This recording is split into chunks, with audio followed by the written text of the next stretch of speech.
guys, it's Heather here with Underwater Panther. I feel like I need to put this back on the front.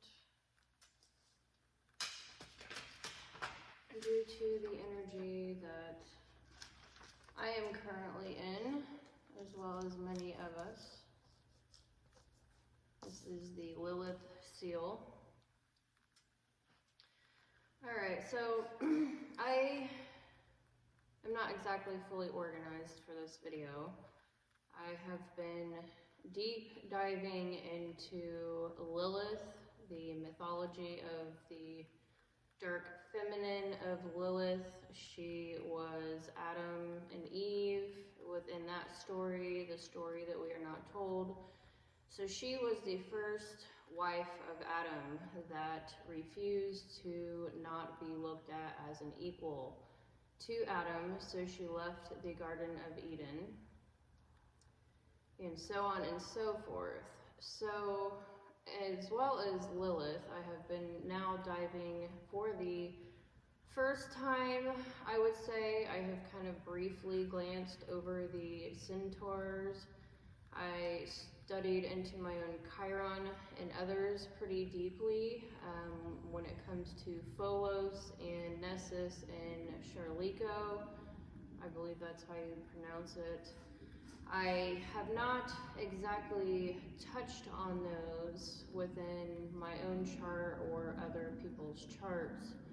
So it is new territory for me, but I do deeply believe that it is aligned very much so with Lilith due to the unconscious darkness of the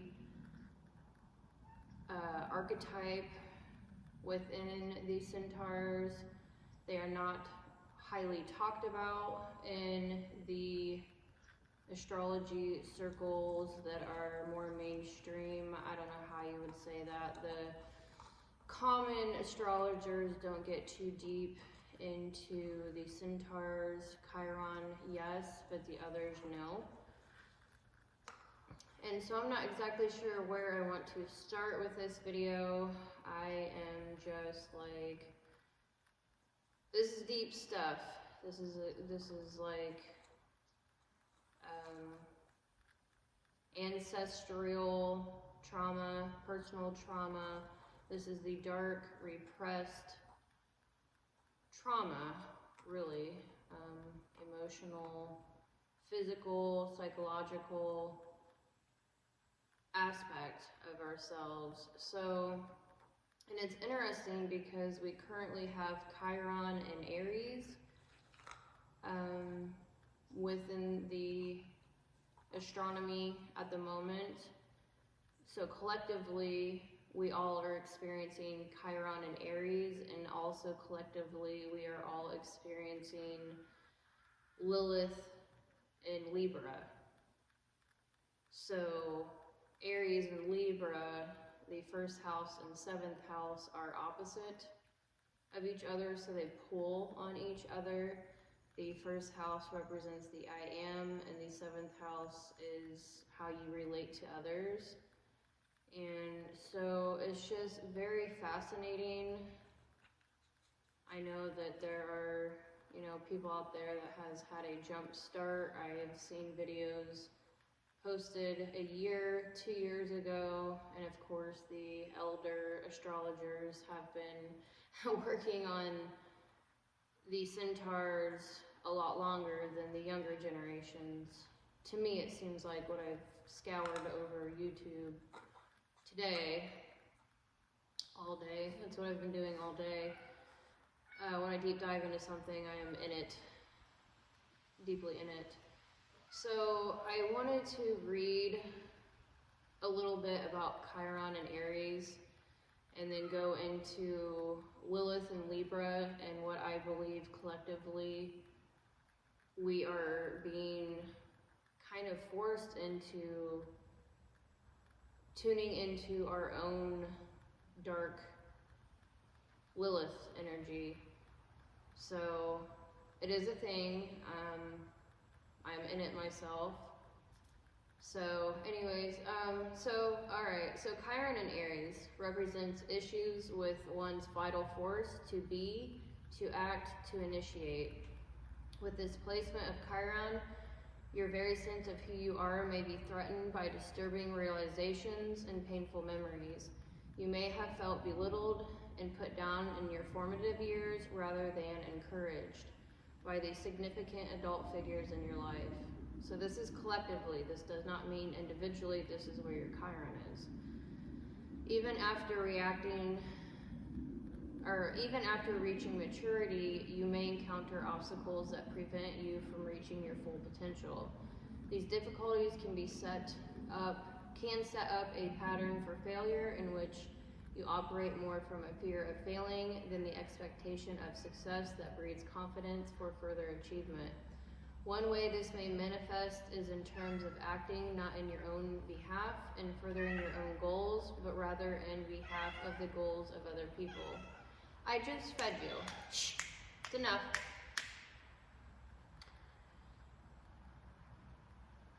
If it's not a cat, it's a child. If it's not a child, it's traffic. And so on and so forth. So one way this may manifest is in terms of acting not in your own behalf and furthering your own goals, but rather in behalf of the goals of other people, which seem somehow more important or at least get priority treatment. You may keenly feel a lack of achievement in your own life and compensate by trying too hard to help these others, putting yourself in the background, as it were. As long as these patterns operate more or less unconsciously, they are difficult to overcome, so the first step in surmounting them is to become more conscious of your own pain. This is literally currently, we are all literally turning into our own shadows individually and collectively. Acknowledging and discovering more about what exactly went on in the past to make you feel frustrated with your own abilities. At that point, you become to come out from behind your painful experiences and really show yourself. With a more conscious understanding of your own dynamics, you can also begin to truly be help to others in how they deal with similar issues as you start to approach them not from a false sense of vicarious achievement, but from a place of true friendship and helpfulness. So that was Chiron in Aries. If you're interested in the Aries archetype, Astro-Psychologically, I do have that book, and you can find that in the description box below. And I have my own rising or superego is Aries. So I know Aries very well, the energy. That is what has kept me alive my whole life. That's that fire within me. So, now, Lilith.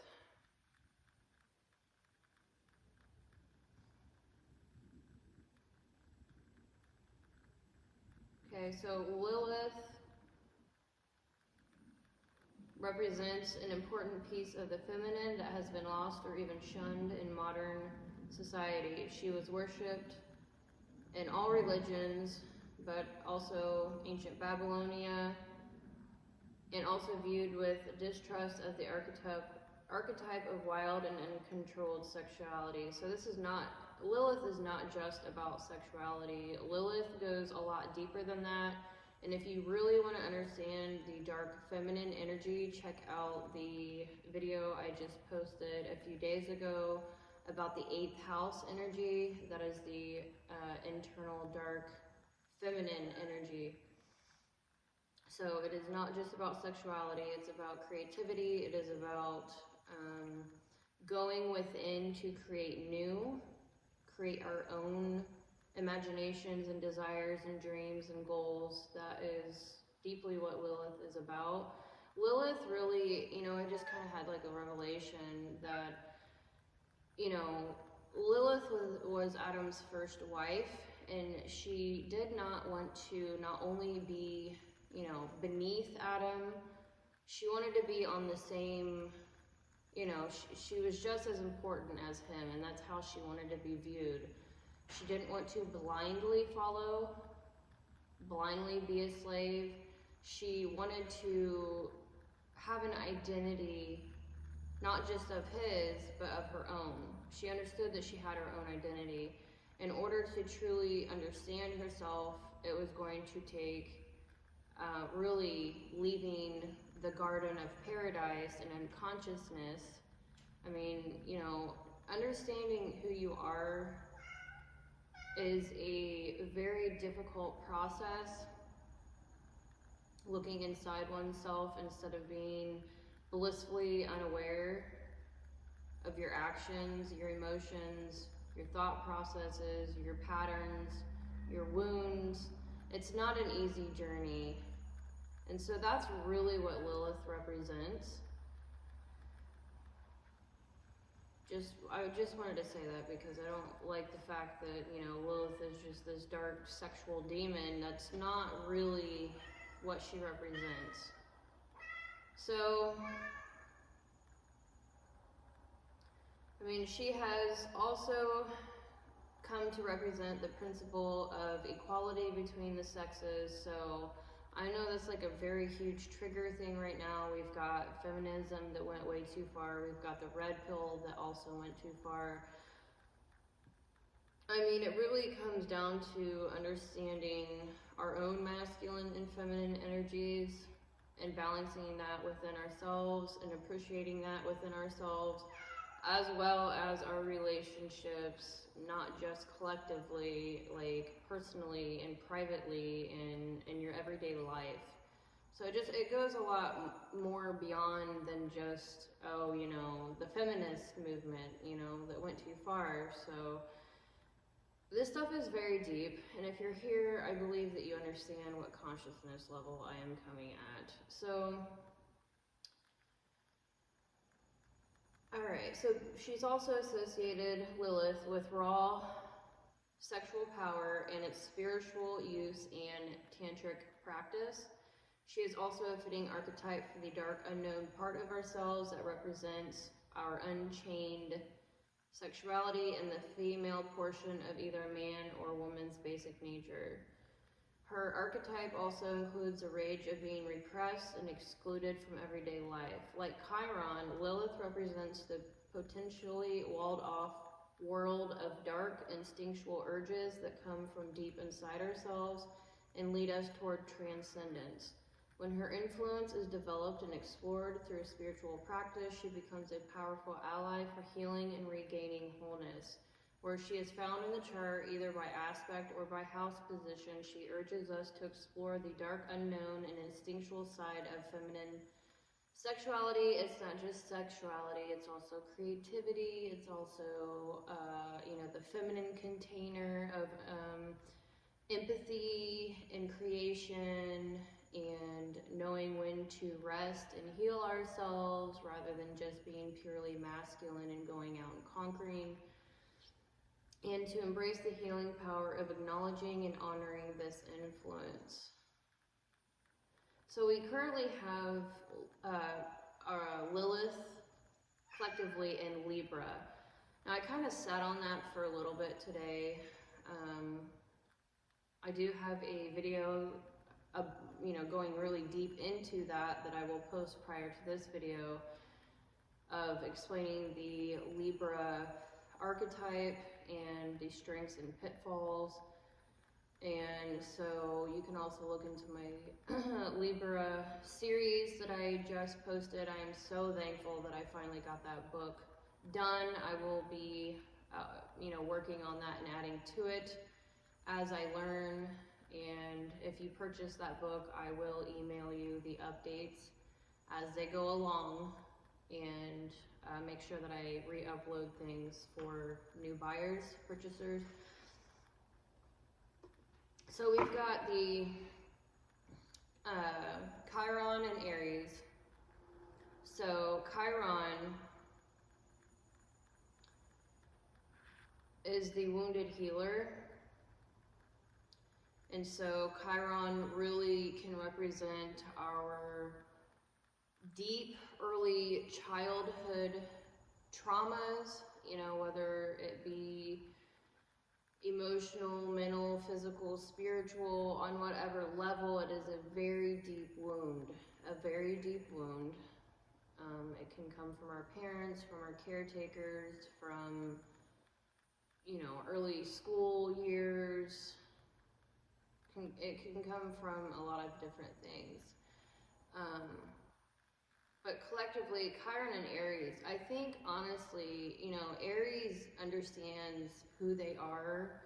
They are self-motivated, they're very passionate about going after their goals, they're very scholarly, they help the underdogs. It's like that Archangel Michael type of energy. And so I really think that, you know, on a positive note, collectively, we are really digging deep into our internal wounds. But not only that, we are sharing that and helping each other out of those, you know, through it and out of those wounds. And I really think that's a really beautiful thing. So individually, I think collectively, we're doing a lot of individual work. But then we also have that Lilith and Libra. And, you know, it's really a beautiful axis. You know, it's all about finding our own identity. It's about breaking away, you know, being more objective about ourselves and breaking away, you know, with Aries from the group and understanding ourselves. We are leveling up our boundaries and we are not people pleasing as much.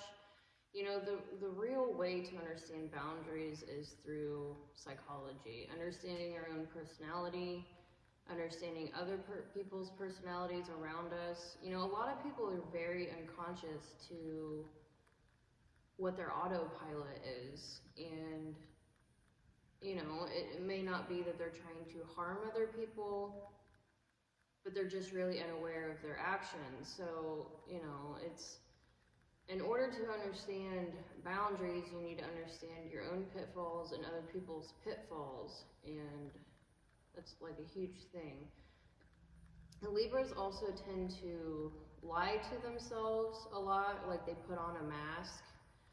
They have very good memories, and they can like, they can watch people and really step into other people's ways of communicating and acting. And so, you know, they tend to be harsh with their communication at first when they're younger, and then they realize, oh, I better turn up the charm because no one's gonna like me. No one wants to hear the harsh truth. And so they end up putting on different masks for every individual that they meet. They really crank up that charm, but in the process they lose themselves. They have Sun and Fall and Libra, and that's identity. That's who you are at a core level. It's your vital energy force.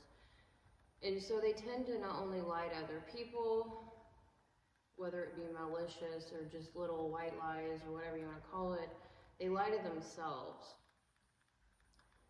And so with Lilith and Libra collectively and Chiron and Aries, I feel like we're truly, really diving into, you know, ourselves individually and really looking at ourselves, you know, and other people very, very deeply, more than we ever have. And, you know, Libras are concerned with ethics, with extroverted feeling, and I think that we're really, you know, organizing our own values and caring about the truth, our own internal thinking, rather than being influenced by others. And yeah, I just think we're really helping each other grow and helping each other see the opportunities for growth, and helping each other with tools on how to get through that deep internal pain and wounds. It's just like a very beautiful, deep thing.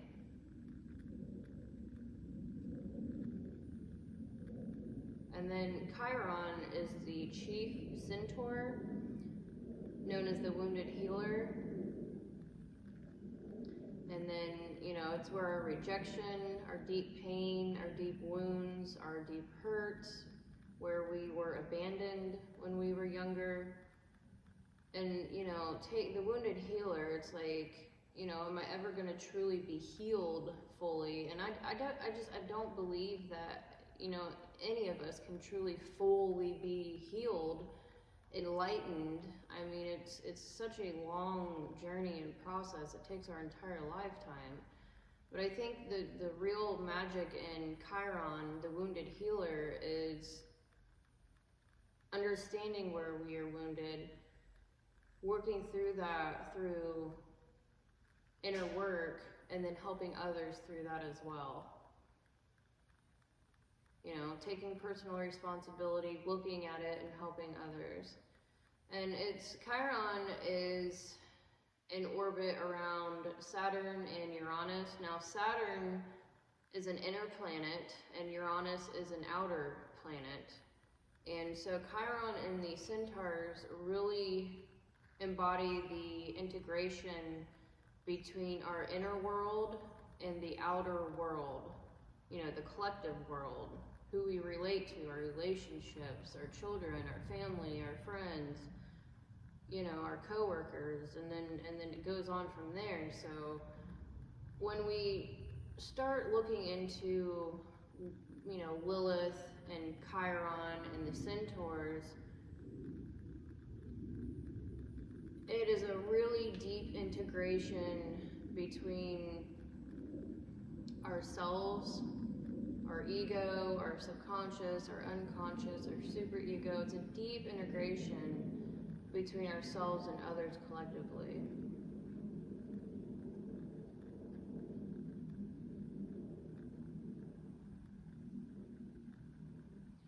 So, Pholus is another centaur.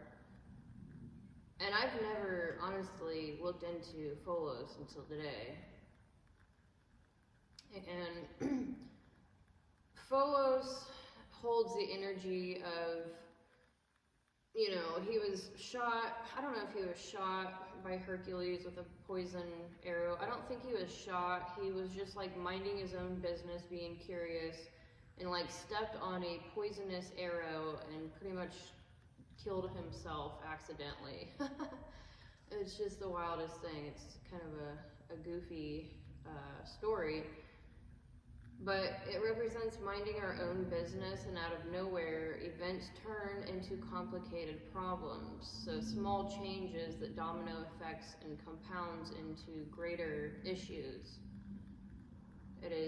Pholus is Chiron's brother and was discovered in 1992, which was the second centaur. Now, they're not planets, I don't think. They're not comets or asteroids. I'm not sure the actual classification. But they're all, you know, within the Saturn, Uranus, Neptunian. Those are the planets that they are around. So they hold that energy as well as Mars and Pluto. So it's the balance between inner and outer planets.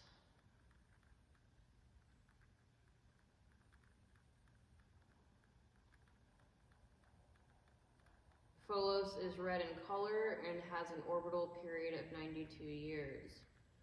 Just as the orbit of Chiron links Saturn and Uranus, the orbit of Pholus links Saturn and Neptune. In the mythology of Pholus, partakes of some of the same elements as Chiron.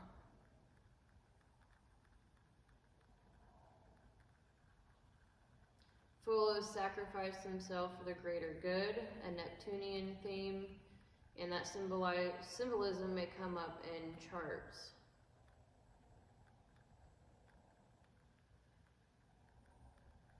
There is also the motif of intoxication, which might be expected from the link between Saturn or practical reality and Neptune, representing numinous out of this world experience. This link is problematic The Neptunian theme also refers us to our inner journey, since the realm of the outer planets is paradoxically found within the human psyche as well as in the far reaches of outer space. Another theme that Pholus might represent is a sacrifice of this earthly world of necessity for the spiritual possibility of the beyond, reflecting the paradoxical contrast between this world and the impractical nature of the divine. When strongly placed, Pholus symbolizes the difficult stretch between these worlds. His position by house and sign and by planetary connection is likely to indicate where we have been wounded and where we struggle with our addictions, which are one way of masking over the wound until we are ready to delve into and begin resolving the contradictions of our inner world.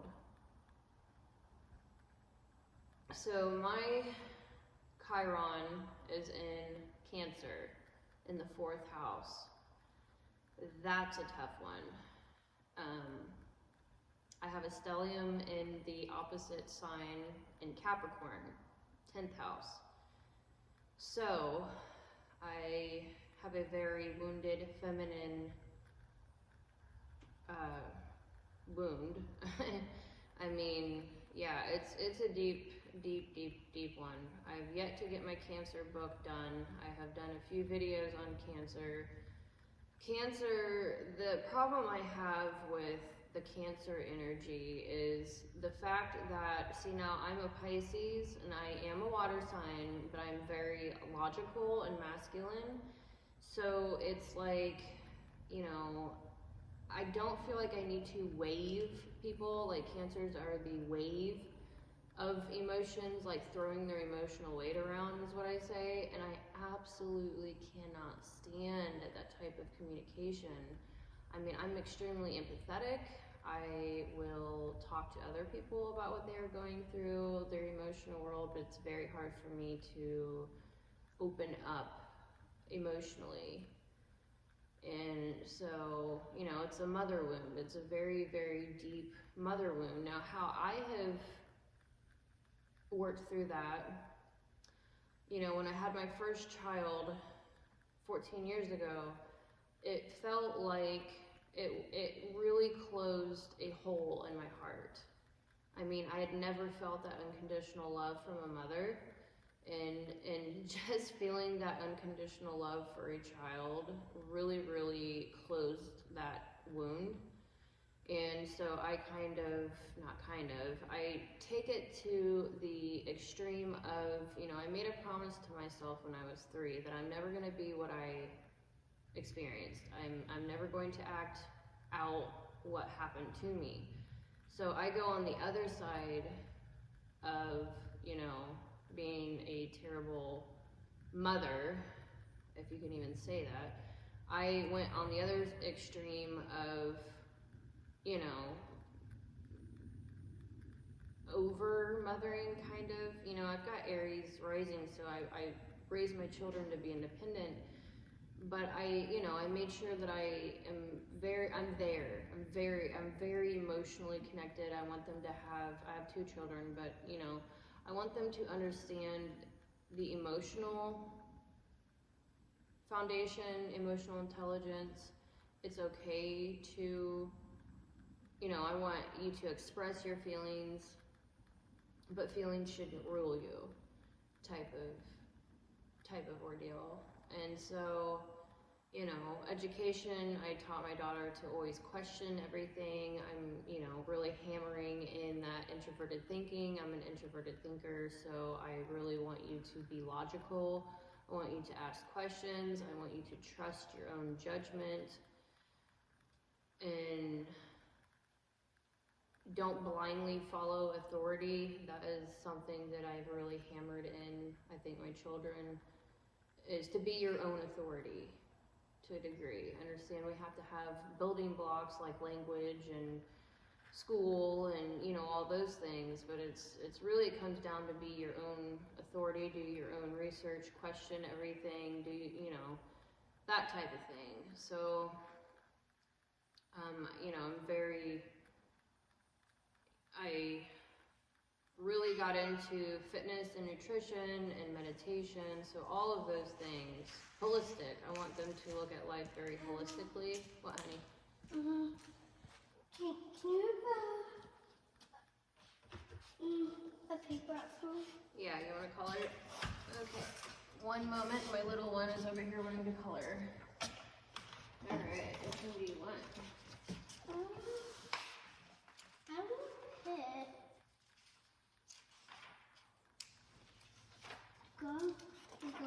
Keep going. Yes, You want that one? yes. That one looks pretty. I know. Why do you look? I'm doing a video, Sweetie. I love you. Wait, Mom. What? What? Why? Why are you doing a video? Because I'm researching stuff and I'm sharing it. Other people are researching stuff and sharing it. Okay, so I was talking about Chiron and Cancer, mother wound. You know, mothers really hold the emotional container, the empathy, the home structure, the family structure, the sisterhood. The mother wound and mother energy is also sisterhood. And so that's where my Chiron is. And then my Lilith is actually in Libra as well. So that's why I'm diving deeper into Lilith and Libra. And then Pholus. Yes, I just went over Pholus. I'm not sure where Pholus is collective. Mom. What, honey? I'm gonna look into Pholus real How quick, do you see if I make a can pull it cat? up. How do you make I'll show you later, honey. Just give me a moment. Okay, let me do this video real quick. I think I can pull up the current chart on here. Give me one moment. I'm on my time passages. It's a birth chart.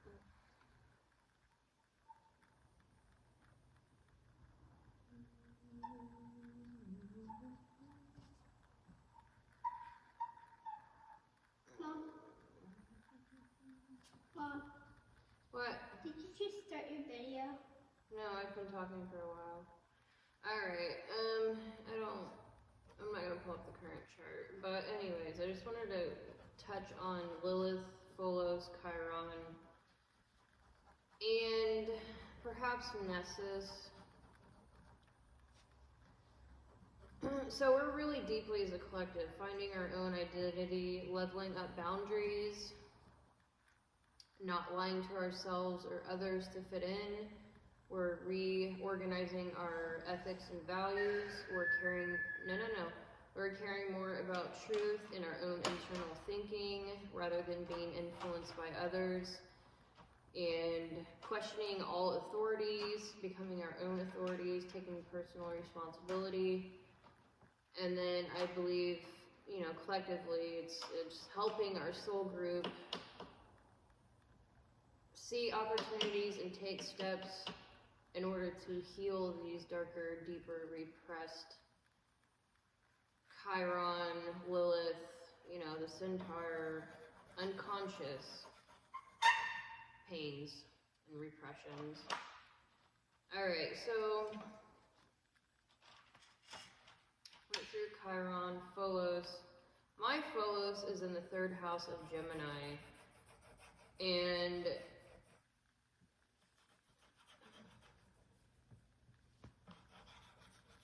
you know, the 3rd house represents the thinking and communication, early environment. So, you know, it's interesting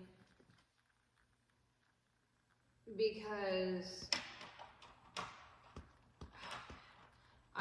you know, just with Chiron and Pholus alone, you know, I didn't speak until I was like 5 years old.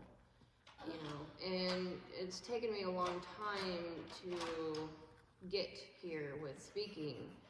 And it's interesting that, you know, my grandmother had a stroke 7 years ago. She lost her ability to speak.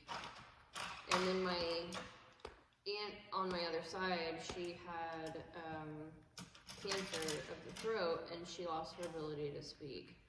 So, you know, the female, you know, my grandmother was my mother growing up, and it's deep, you know, just the females that I did have in my life lost their voice, literally cannot speak. And so it's just interesting looking into my own natal chart, that's where it lies. What, honey? Pass the pillow blanket. Yeah, I'm gonna finish this, and I don't want to be interrupted too many times, okay? So just be patient, or we'll be done shortly. There you go. Okay, so Nessus is next of the centaurs I wanted to go through. I think Chiron, being the wounded healer, is where we can really help others.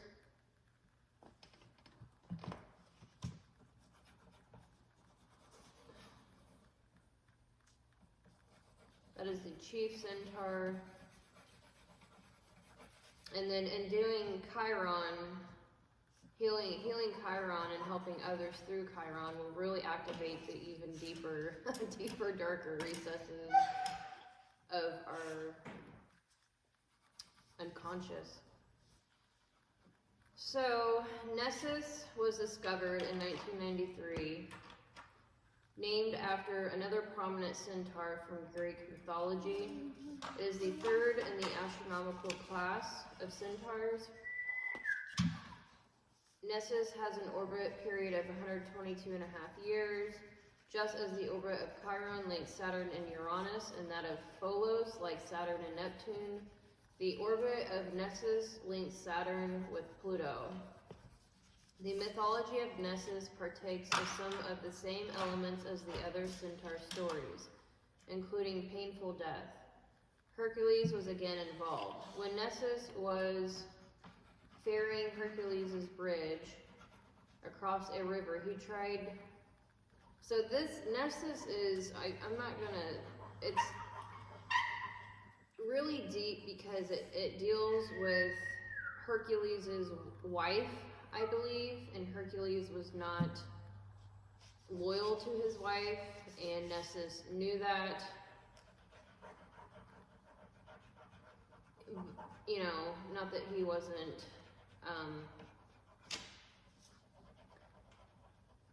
you know, he wasn't, what do you call it? He wasn't a saint, put it that way. So this is like, this deals with RAPE and ABUSE. And so the element of revenge and painful transformation are therefore part of this planetoid, is what they call it, astrological symbolism.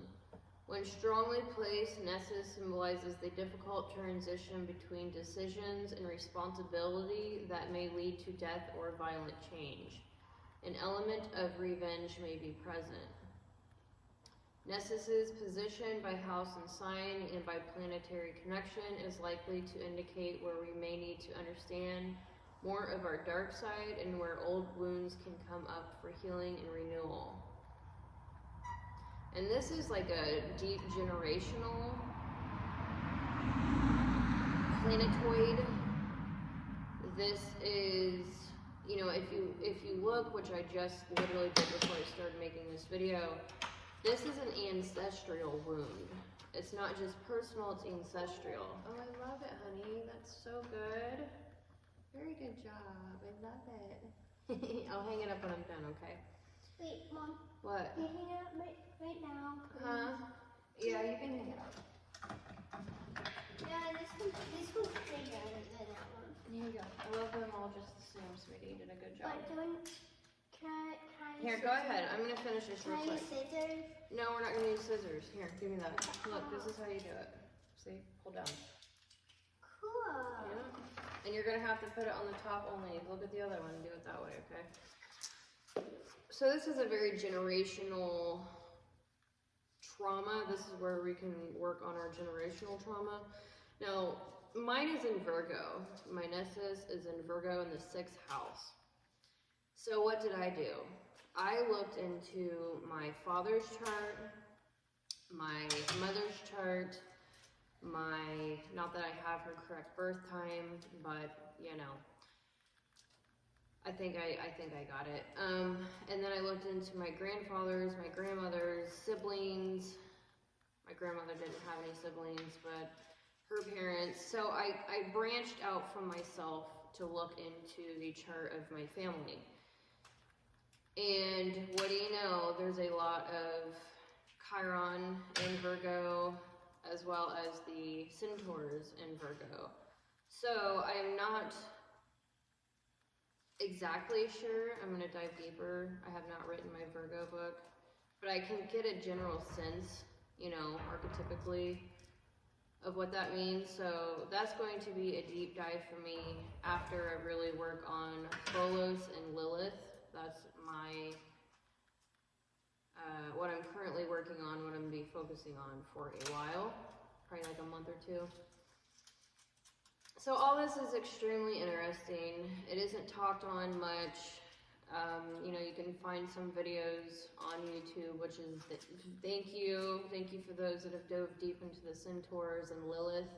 This Lilith, dark feminine energy is new for me. You could probably tell I am heavy with Venus and Pisces type of vibe going on here. So I am, yeah, excited about this type of work. So I wanted to go a little bit more into Lilith and Libra, since collectively we have this, and I also have it natally. So Libras are very objective about themselves. So Libra is the scales. It's the only inanimate object in the zodiac, so they tend to objectify themselves a lot. They don't give themselves value like they should. So Libras do strive for spiritual, you know, they can be very spiritual. They're all about integrity, the truth. We've got introverted thinking there. And they need to be aware of the consequences of their own actions, which I think they are. Karma involves Saturn. They've got Saturn in exaltation. So they are actually aware of the consequences of their actions. And they know that they should take responsibility of that. And the pain that we created and can feel, or the pain that we created for other people. They're very much so about true and false and right and wrong. They've got extroverted feeling and introverted thinking. You only do the top, sweetie. It won't work on the bottom.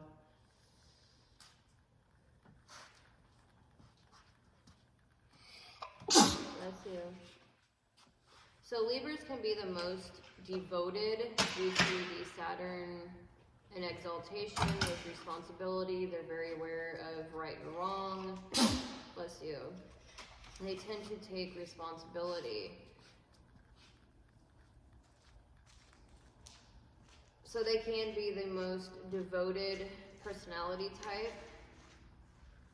And they know the rules of the game. But they objectify themselves so much, they pretty much think that their life is not their own. And they tend to, you know, the Venus rules Libra, and it's like they put other people on a pedestal. With the sun and fall, they tend to put other people on a pedestal, and, you know, they'll tend to like help other people and not worry about themselves in their immaturity.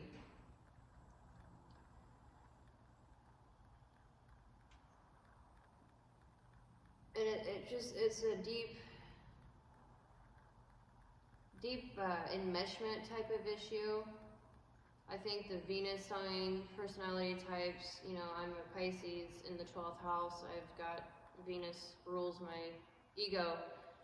and my Venus and my North Node. So, you know, you tend to enmesh yourself with others and lose your own identity and not value yourself, not understand yourself deeply. But it needs to come back to the heart and your own identity. I think that's just like the moral of this entire video. You need to choose your path and choose your identity. Lilith is about choosing your individual identity and just choosing a path, really. Choosing yourself, understanding yourself, and not getting so lost that you're never going to truly reach, you know, enlightenment, really. You know, everyone gets triggered about enlightenment, but my God, it's not enlightenment, enlighten yourself. It's like, you know, it's more about turning into the darkness and going through the absolute repressed, painful, traumatic, you know, it's about going into that within yourself and transmuting that alchemically,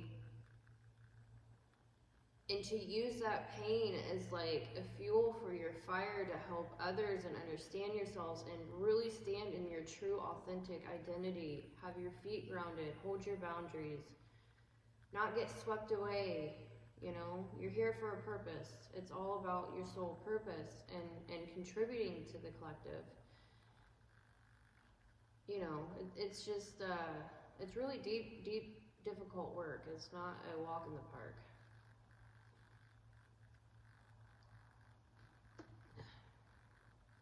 So anyways, this is all interesting work. As I dig up more stuff, I will share it with you. I know there's a lot of others out there on this deep, dark, internal working through your own. You know, I've noticed that a lot of astrologers and psychiatrists and psychologists, you know, we get into this work. My sister is actually a Cancer, an ENFJ. The last therapist I had was also a ENFJ or Cancer, and his entire practice was filled with Cancers. It's hilarious. But my sister also is a Cancer, and she's in college right now studying psychology. She went from detective work to, or no, it was, what was it, general hygienist to being a detective, doing detective work into psychology. So now she's grounded herself into psychology, straight A student, brilliant child. But, you know, a lot of people in this realm, you know, we've done a lot of internal work, and we feel alone, and it's like we want to help others that are going through the darkness. I mean, I literally didn't speak until I was 5 years old. I mean, I can't even, you know, I feel like I need to go on an ayahuasca trip or some sort to just, you know, go with a shaman. You know, I've done a lot of my own internal processing. I don't think that you need anything like that. And I think it's going to always be a lifelong journey regardless. But my main thing is to what is being authentic?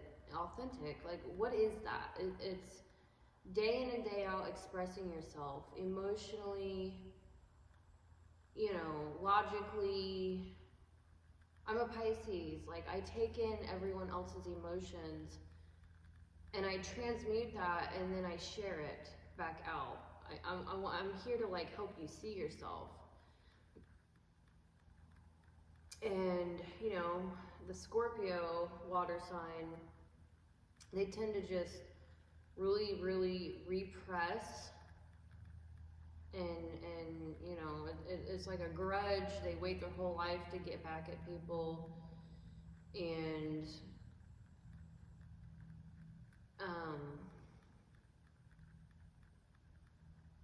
you know, my Pluto's in my 8th house.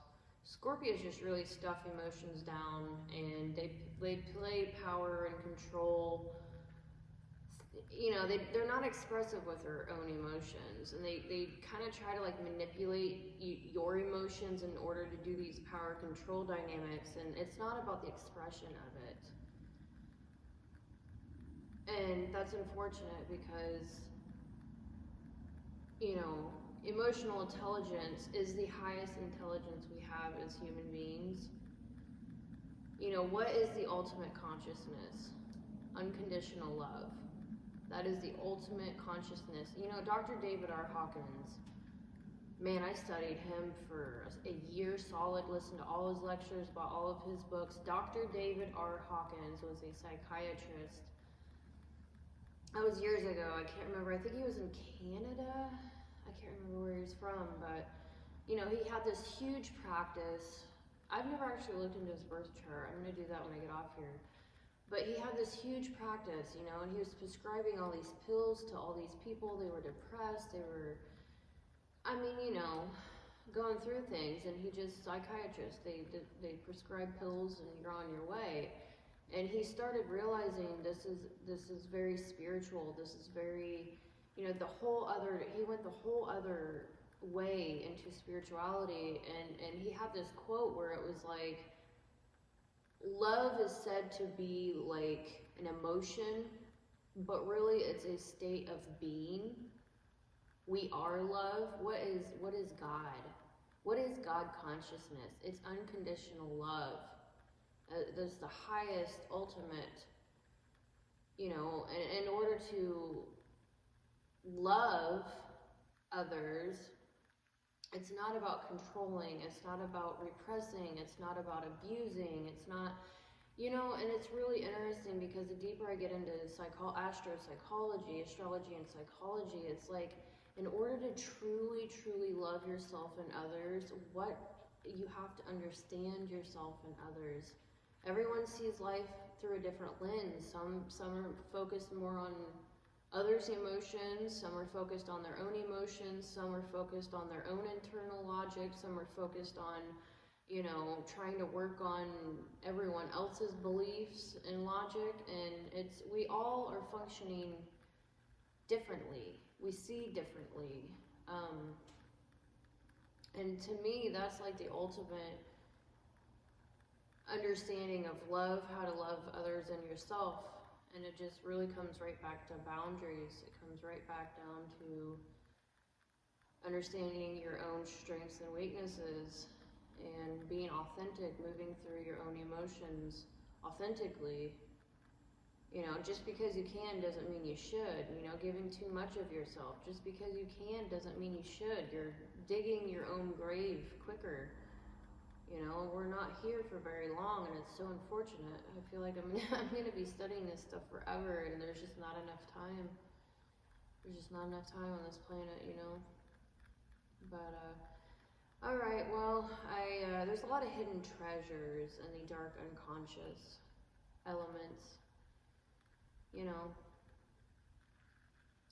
without pain, there would be no, it's the yin and yang. It's like, the deeper you go into pain, the deeper you experience pain, the higher you are connected with love. It's such a paradox.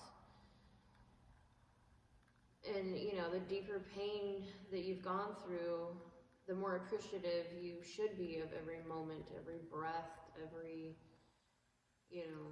ounce of your being should be more appreciative of being alive and here, and not get into like nihilism and hate and apathy and the opposite of love. You know, you should be more appreciative of life and other people, and, you know, it's just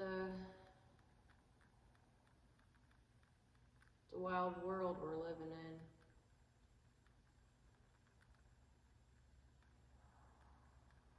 Well, I hope you enjoyed this video. Like and subscribe. Check out my ebooks.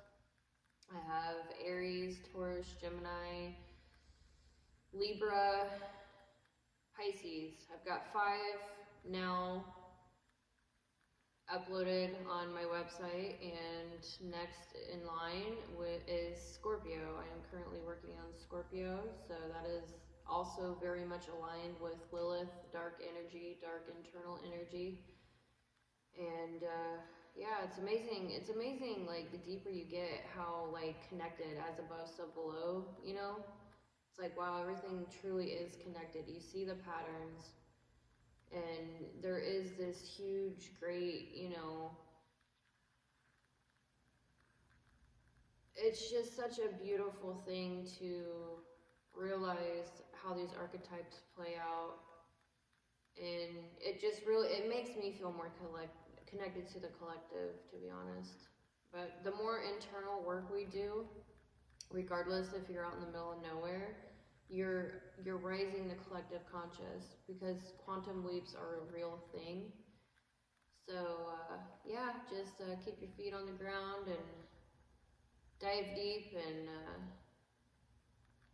keep connecting to others on your similar soul path. It's, you know, we're very few and far between. I'm like O negative blood type and Native American, and live on a farm, have my whole life. You know, I've been very isolated. I've, you know, bubble child, you know, up until I was 4 or 5 years old, it was very traumatic. But since then, it has been a very bubble life.